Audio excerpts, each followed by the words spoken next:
It started with a shed.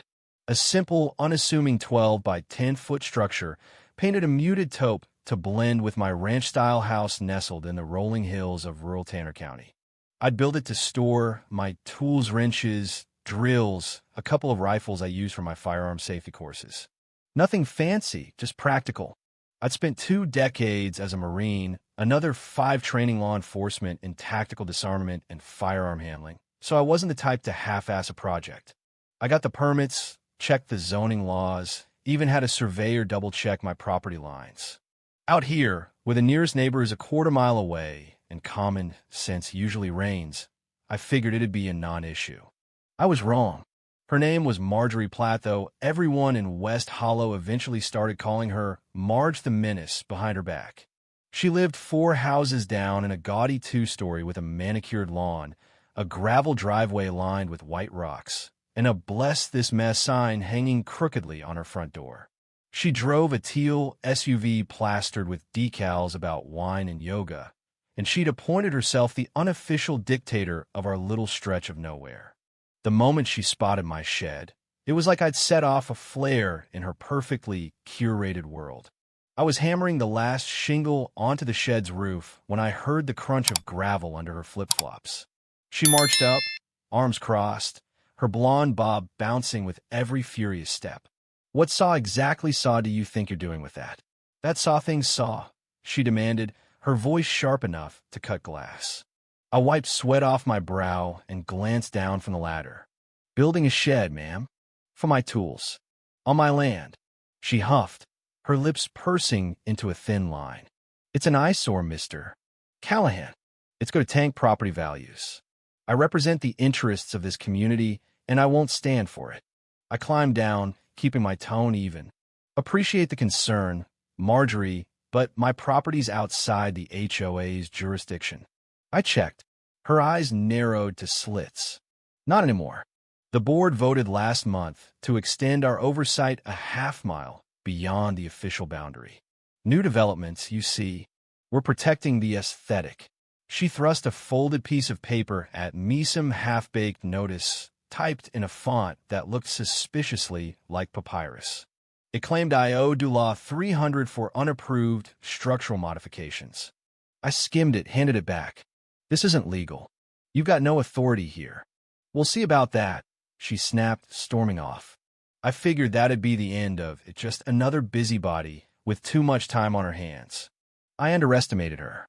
The next morning, a handwritten citation for due law 450 showed up in my mailbox, signed Marjorie Platt, HOA Enforcement Director.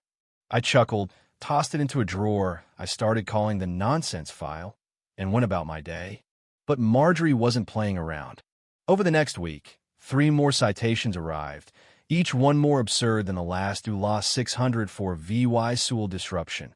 Dulaw 800 for non-compliant color scheme. I ignored them, but she didn't stop. Then the drone showed up. It was a Tuesday just after dawn. I was sipping coffee on my porch when I heard the faint buzz like a swarm of pissed-off bees. I stepped outside and spotted it, a sleek little quadcopter hovering over my backyard, lingering above the shed. I watched it drift back toward Marjorie's house and land in her driveway. The next day it was back, lower this time, its camera glinting in the sunlight. I waved at it, half amused, half annoyed. It tilted, almost like it was mocking me, then zipped off. At first, it was a nuisance funny, even, but then it got weird. The drone started hovering over my daughter's old swing set, buzzing me while I cleaned my shotgun on the porch, trailing my German Shepherd, Duke, as he sniffed around the yard. I called the sheriff's office. Old Bill Tucker, who I trained back in 18, laughed through the phone. "Unless it's breaking into your house or dropping bombs, Jack, there's not much I can do." "I'll talk to her, though." Marjorie denied it, of course. Claimed it was a neighborhood security drone she'd hired to keep us safe. From what? The occasional raccoon? I let it slide until the morning she lost it. I was tightening the shed door hinges when I heard her coming rapid footsteps, a high-pitched screech cutting through the quiet. "This is your last saw warning, Callahan." I turned just in time to see her charging across my lawn, yoga pants stretched tight, a kitchen knife in her hand. It still had smears of what looked like jam on the blade. That shed the hazard. It violats HOA emergency spacing codes. I set down my screwdriver, hands steady. Marjorie, you're on my property. Step back, or it's trespassing. She lunged, shrieking about community safety. 2 seconds later, she was face down in my azalea bushes, my knee pinning her arm, the knife safely in my grip. I didn't hurt her, just held her there until Bill rolled up in his cruiser, toothpick in his mouth, shaking his head. Again, Marge, he muttered. They cuffed her, as she wailed about homeowner rights as I offered her a bottle of water. She spat at it. You'd think that'd be the end. Assault with a deadly weapon case closed, right? Nope. The next day, a certified letter arrived, accusing me of inciting unrest and threatening HOA leadership. She'd filed a complaint with the state licensing board to revoke my firearms instructor certification. Then the drone returned, this time with a twist. It was 6:03 a.m. when I heard the buzzing again. I stepped outside, coffee in hand, and saw it hovering over the shed. But something was different. A small black box dangled beneath it, blinking red, emitting a faint beep. It wasn't a camera, it looked like a prop, a fake explosive maybe, designed to spook someone into calling the feds. I glanced down the road and saw Marjorie standing in her driveway, robe flapping in a breeze, smirking like she'd won the lottery. That's when I stopped playing nice. I called Deputy Reese, a sharp kid I'd trained myself. If I've got EVY Denke, can we nail her? I asked. Local and FA Jack, he said. Give me proof. So I did. I set up trail cams around my property, one by the shed, one on the roof, one near the fence. I borrowed a GoPro from my neighbor, Tom, and rigged it to the porch. For 3 days, nothing. Then, on Saturday, the drone came back. It swooped low over my truck, grazed the shed's roof, and crashed into my rose bushes with a pathetic whine. I walked over, gloved up, and inspected it. No FAA registration, just a camera, a mic, and a cheap transmitter duct taped to the bottom. I snapped photos, bagged it, and pulled the footage from my cams. One clip showed Marjorie on her balcony, remote in hand, piloting the damn thing like a Bon VY lane. I filed a report with the FAA that night, every detail, every frame. 2 days later, an agent called me, half laughing, half stunned. This a neighbor thing? She asked. Only if you call a drone-wielding lunatic a neighbor, I said. Within a week, 2 suits showed up at Marjorie's door. I watched from my porch as she tried to yoga pose her way out of it, but they weren't VYing it. They seized her drones, slapped her with DULA $180,000 in fines for unregistered flights and airspace violations, and revoked her husband's drone license. He'd been dumb enough to sign the paperwork. The buzzing stopped. Peace returned. For about 10 days. Then a new letter appeared, taped to my door. This one claimed my firearms training made me a threat to emotional well-being and demanded a county re-VYEW of my license. Marjorie had gone full scorched earth, canvassing the neighborhood with flyers calling me the West Hollow warlord, alleging I had a bunker of ammo and militia ties. A few folk bought iTone guy moved his mailbox. Another put up a gun-free zone sign. Most just rolled their eyes, but I could feel the tension creeping in. That's when I got curious. Who saw this woman? How did she get away with this? I dug into the HOA records online and hit gold. Their charter had lapsed a year ago. No renewals, no filings legally. The HOA was a ghost. Every fine, every rule, every drone stunt was a sham. Marjorie wasn't a president. She was a fraud with a clipboard and a grudge. I didn't confront her, not yet. Instead, I printed the county records, slapped a cover sheet on them, HOA status, expired, and slipped copies into every mailbox on the street at 2 a.m. By noon, the neighborhood was in chaos. People called the county, confirmed it, and went rogue. Tom painted his shed purple. The Wilsons installed a giant inflatable unicorn. Marjorie tried to issue more fines, but doors slammed in her face.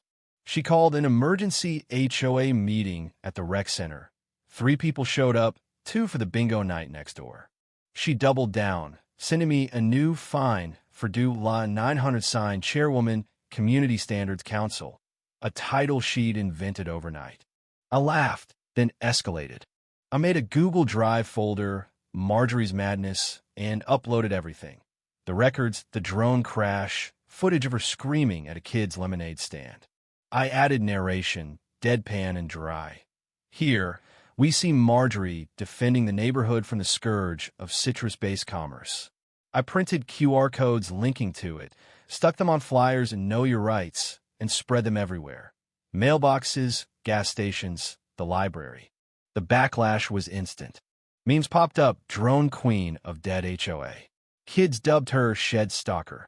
Marjorie stormed my porch, while VYing papers she claimed were witness statements. I didn't budge. Your HOA's a corpse, Marjorie. Take your fantasy elsewhere. She filed a restraining order the next day, claiming I'd intimidated her.